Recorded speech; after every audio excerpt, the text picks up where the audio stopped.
Press play. He's the voice of the intersection of marketing, tech, and popular culture. Thinking is his commodity. DJ, data punk, stylish sock collector, and author of the book Disruptive Marketing.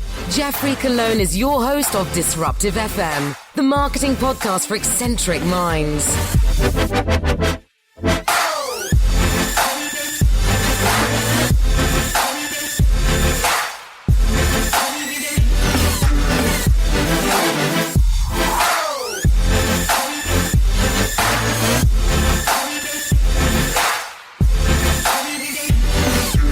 It's Monday.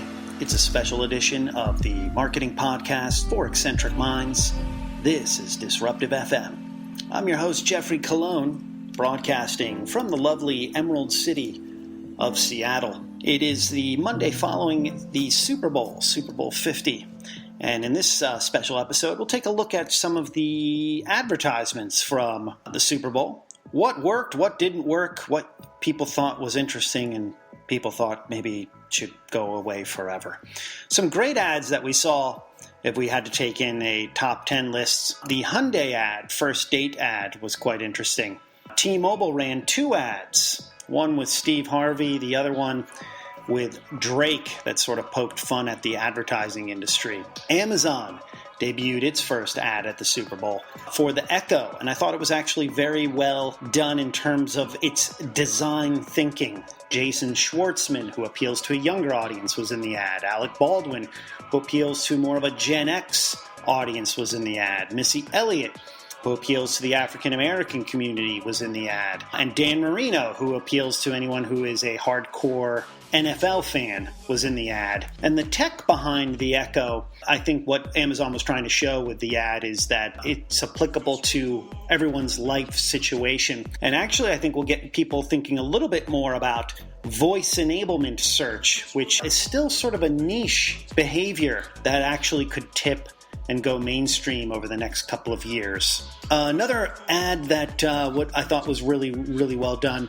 was the Audi commercial for Commander. And the reason I thought this was good too is if you think about the person who is buying or purchasing an Audi, they probably grew up in the 70s or 80s, and the fact that they used David Bowie music in the ad is culturally and contextually relevant for that target demo. So I thought it was a really good use of music, and not just using David Bowie music for the sake of using David Bowie music, but really understanding their audience. And then another ad that really resonated with me was the Jeep ad. And the reason I thought this was interesting is they used a lot of photography and explained that they don't create the company, you do. And of course, this is a big pivot from how companies have operated in the past, where they would create products and then push them upon you, and you were forced to use them.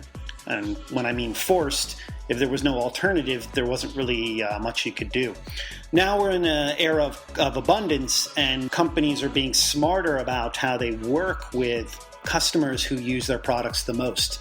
How can they work with them to create better products? So it'll be interesting to see how advertising will also change to reflect this. And I thought Jeep really used a message that resonated in terms of, hey, we build things together, more than any other company that advertised during the Super Bowl. On the flip side, the bad ads. And of course, every year you're going to have bad ads. Overall, I thought a lot of the ads were sloppy, very much like the game itself. Didn't have really a cohesive strategy, didn't have really an interesting direction, probably were a little confused on who their target audience was. And we saw this with one really bad ad, or poor ad, I should say, from Budweiser. If you look at what Budweiser was doing, everything was reactive in that ad. It wasn't defining what they are, it was defining what they're not.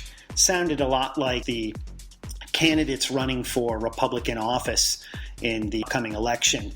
We're not this, and we want to go back to being great. Almost sounded too much like, hey, we're not a craft beer, we're not an imported beer, we're not a yuppie beer, we're a working class beer, and if we're a beer for those who you go to work and you work hard, you come home and you break open a Bud and that's what counts. And I thought it was culturally irrelevant and didn't really understand where the younger audience was moving and why younger audiences drink craft beers, IPAs, which is interesting for a company that should define the beer market. Really didn't know what they were doing. The other ad that I thought was very insensitive was the Quicken Loans ad, talking about mortgages and the need to, of course, go out and get a mortgage. It felt desperate at times, and it had a very consumerist bend to it. I almost felt, and I don't want to get into an ageist debate here, that a boomer marketing director had their hand in this, not really understanding how younger audiences relate to something like home ownership or getting a mortgage. You almost sensed that it was like, hey, if you have an app, you'll be able to get a mortgage, and that's what really makes the economy move. It's almost as if they didn't realize that The Big Short, which is an Oscar-nominated film, was seen by a number of people. And I think this came across as callous and really out of touch with where the world is moving. Again, home ownership is a wonderful thing, but getting it at the expense of being greedy and pushy is not necessarily the best way to go about with your message of empowerment. Finally, I thought the Mountain Dew Puppy Monkey Baby commercial was not just the worst commercial of the Super Bowl, but the worst commercial of all time. And here's why. Really a misunderstanding of who the audience is. You have a new flavor that has 3 ingredients that they're really trying to push, which I guess aligned with this sort of 3 characteristic mutant creature, poking fun at the fact that most ads for the Super Bowl have puppies, have monkeys, or have babies in them. Really, again, if it's going to try to break through the attention, it worked. It got a lot of people talking. The question is, did it get enough people talking in a positive way that they actually want to go drink that soda?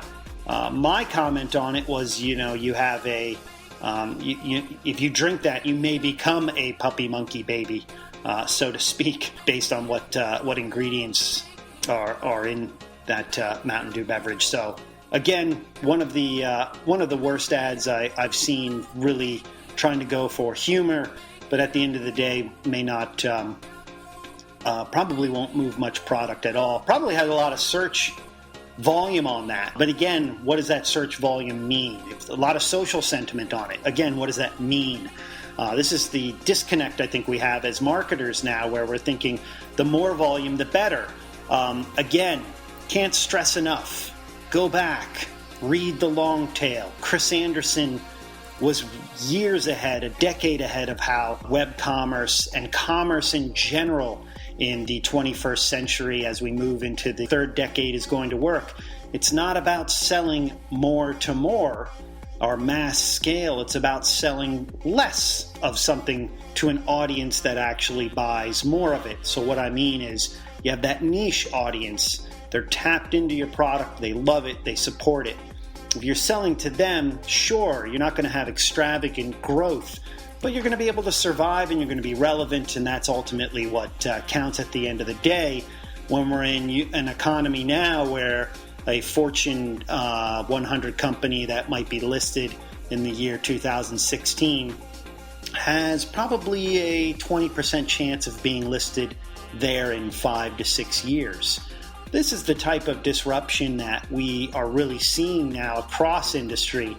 I think advertisers and marketers have to really have a better understanding of what they're trying to do, even with crazy campaigns like Puppy Monkey Baby. Questions, comments, concerns, reach out to us at Disruptive FM on Twitter, or join the conversation and engage with us using hashtag Disruptive FM.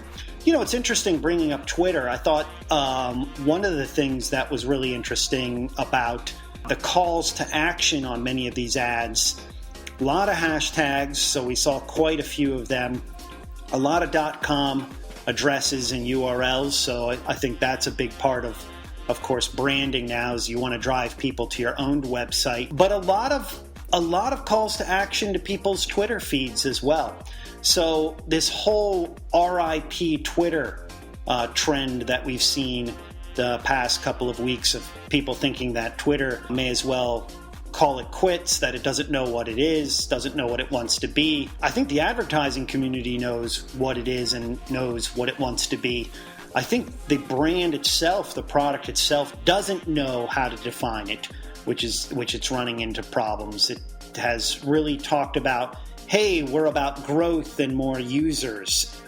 Again, I don't know if Wall Street can understand that doesn't necessarily mean more money. Just because you have more users and people that sign up for your services doesn't mean that they're going to use them all the time, which is the number that I think Twitter needs to call to attention in order to remain relevant, which is, hey, we might not be the fastest growing network, but we're a network that's the most active, meaning people who actually use Twitter are on it for 3 hours per day. They're active there. They're having conversations. They're seeing that the messages from the companies that they follow. They're seeing messages from companies that they don't follow who might be relevant to them because they're using the audience-rich targeting capabilities that are available on the network. That is an important thing to call out. Also, with the fact that there was not one call out I saw to any brand to go visit them on Facebook. So what has happened is Facebook has actually put itself in a corner because it has really relied so much on saying to brands, hey, you got to pay 100% in order to remain relevant here, which again, they can make those rules. I'm not complaining about the fact that you need to use amplification services and that costs something there, but you paint yourself into a corner because no brand in their right mind is going to take out a $5 million Super Bowl ad and then say, hey, by the way, come over to a network where we're not even going to reach you, or we're not even going to be able to really track much of the conversation. I think that's something that Facebook actually has to think of. They might actually be the less relevant platform moving forward in the in this next year. So it'll be interesting to see how they respond there. Yes, they have the numbers and people are there and people are active and people are doing a lot of different things on the network and I think they're happy being there. But in real time, I barely spent any time on Facebook last night. No offense against my friends, I love them all. But I wanted to hear from people who are within my interest graph, what they had to say about the advertising, what they had to say about the strategies that some of these companies fit into place. So I think in terms of the interest and economic graph, that's a power that Twitter has compared to Facebook, which is really more of a social graph. My aunt is not going to be able to tell me the best technology that's out there like I can get from the Twitterverse or I can get from LinkedIn. And these are important notes of distinction. What this means is that we might be in a world where we have to rely on a variety of different networks, not one dominant network, to get the information that's ultimately important to us. I turn to my friends and family when I have questions about things that I may want to purchase. That's where I find Facebook relevant. I don't turn to them for things that might deal with my professional life or things that deal with the interest graph or things that deal with my line of business. That's when I really pay more attention to Twitter and the people that are subject matter experts that I'm able to follow and connect with there, especially the author community, which makes up a large part of the network. So this whole hashtag RIP Twitter, way too early. And for those who think, well, next year at this time you'll be eating your words, Jeff, because they'll have a whole new algorithm for their news feed and they'll allow, 10,000 character tweets. My whole thing there is let's wait and see what the user experience is going to look like before we judge that something's going to basically, keel over and die. I mean, innovation happens all the time. It actually shows me that we are unable to really change our habits, that we are afraid of innovation, that we are afraid of change with a lot of the platforms that we use. And that's a bigger eye opener of the world around us in terms of seeing those things. It's scary to see people who resist change. I mean, Facebook doesn't work the way it did in 2007. So if Twitter is going to change and do something a little bit different, let's give it time to actually see what will happen with it. I still have people who say, I can't stand Snapchat. It's too hard to use. give it a little bit of time. I mean, I think Evan Spiegel and team will ultimately tweak some things there to make it find more of a mass audience as well. This is usually how most things in technology work. You find your core and then you try to tweak and do some sustaining innovation to reach a larger audience. Ultimately, you might do something really radical. I think the zeitgeist, or the temperature of people's moods about all these changes is interesting, especially when we call ourselves such an innovative and entrepreneurial society. I find the people who are the least innovative and entrepreneurial usually come from the tech and marketing sectors, almost resistant to the changes that they may have to make. Let's be a little bit patient and realize that we're going to constantly have to learn, unlearn, and relearn in this new norm. So, quotes from our lovely book from the imaginative, innovative, inspired on this special Monday edition of Disruptive FM. Inspiration for Innovation quotes. It's a mainstay that we do on the show here. It's choice, not chance, that determines your destiny. Most people have the will to win. Few have the will to prepare to win. The sign of a first-rate intelligence is the ability to hold two opposing thoughts in your mind and still be able to function. And I'll leave you with this one that I think will resonate well. It is not the strongest of the species that survive, nor the most intelligent, but the ones most responsive to change. Charles Darwin. That's it for another episode of Disruptive FM. I'm your host, Jeffrey Cologne, broadcasting from the Emerald City of Seattle. Make sure you follow us on Twitter at Disruptive FM. Subscribe to the podcast on iTunes and make sure you leave a review so we're able to be found by more interested people in the show. And of course, check out my upcoming book, Disruptive Marketing: What Growth Hackers, Data Punks, and Other Hybrid Thinkers Can Teach Us About Navigating the New Normal, out on Amazon Books in August.